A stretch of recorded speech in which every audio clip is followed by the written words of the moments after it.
Why would you be targeted? To kill me, to silence me. It's Liam Crowley with Screen Rant, guys. Thanks so much for taking the time today. Thanks for having us. I feel like we're in a bit of like a murder mystery, psychological thriller renaissance right now. And The Woman in Cabin 10 is a lovely installment into that genre. To start with you both, you're familiar with Ruth's work going into this project. Did you know about her books? When were you first introduced to The Woman in Cabin 10 from a novel standpoint? How did you guys first get involved with this story? You asked me not to read it, so I didn't. Yeah, she didn't. She still hasn't read it. Still haven't read it. He was like, look, we're making the film. I've made some changes. I need you to be part of the film. This is it. I was like, okay, cool. Yeah, I have to confess, I'm not the target audience for these kinds of books. I don't pick them up at the airport. I don't read them. My wife reads a lot of books like this, but I didn't know Ruth's name, and I didn't know this book, and Netflix sent me this. Was it already a screenplay when they sent it? It was already a screenplay. They bought it, I think. Like, Netflix often buys work that other people have optioned, but Netflix directly optioned this book. They were like, this is in our wheelhouse. We're going to get this. So they just sent it to me and said, look, because I'd asked for a thriller, they sent it to me, and I was just what I really loved and what I think is really exciting in cinema, if you can get it right, and it's been happening quite a lot since the birth of cinema, which is that you take a genre that hasn't been around for a long time. And for me, Lady Vanishes was like one of those incredibly groundbreaking movies for me watching as a kid, because it was this film, made in the 30s, but it was so scintillating as a woman chatting with another woman on a train, and then she falls asleep and she wakes up and everyone says there was never a woman there. What are you talking about? And like that as a premise, I was just like, that's so extraordinary. And I thought that it was an adaptation of that film, but it's not. Ruth is obviously deeply influenced by that. So for me, it's a Hitchcock movie that we can then turn into an incredibly contemporary film, which is fun.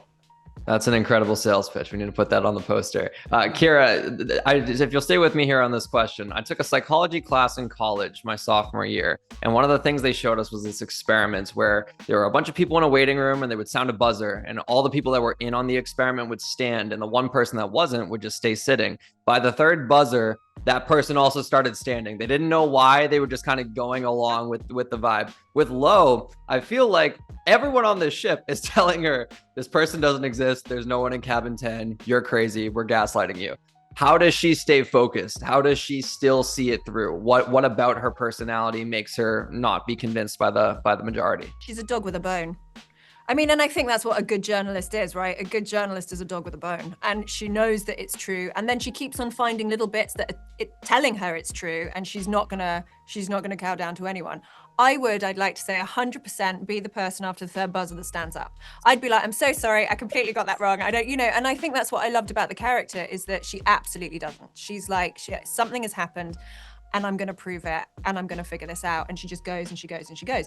But it is the stuff of nightmares, knowing that you are right and that you've got the truth, and everybody around you telling you that you are wrong. It takes an incredibly strong person to be able to go, no, this is the truth, and I'll keep going forward.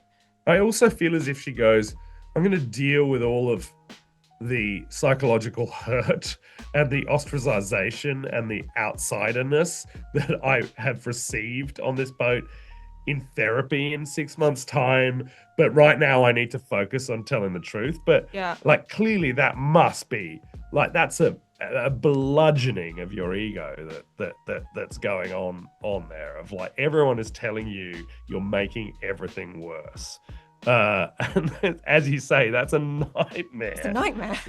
Yeah, it adds a new layer to watching this film for a second time, that's for sure. Guys, I'll wrap with this. Keira, you gave an interview in 2020 where you mentioned that you forgot you were in Star Wars. That was my introduction to your work. You were in The Phantom Menace way back when.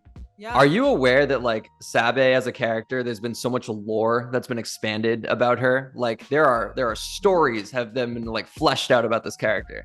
Really? I wasn't. Yeah. I mean, that's very exciting. Do you think I'm going to get like a spin-off, Sabé spin-off?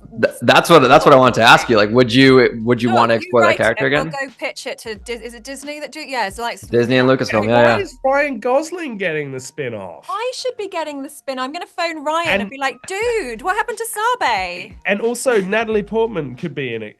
Or is she's still alive? Is she? Well, we can go back in time. Okay, yeah. It's okay. We don't have to worry about that kind Yeah, of thing. yeah, We can yeah. do prequels to the. There is a prequels. moment in this film where you look like Natalie Portman. I mean, Very briefly, Yeah, because of yeah, the light changes, and you suddenly look like Natalie Portman, which always makes me think of Star Wars. there you go. Okay. Well, hey, looks like we're getting a Sabé prequel. Who knows? Yeah, we play with all the different timelines. It's so much fun. But guys, for real, this film is it fair to call it a joy? It's a bit of it took me on a lot of different emotions, but I was happy with the resolution at the end. So excited for the world to check this one out.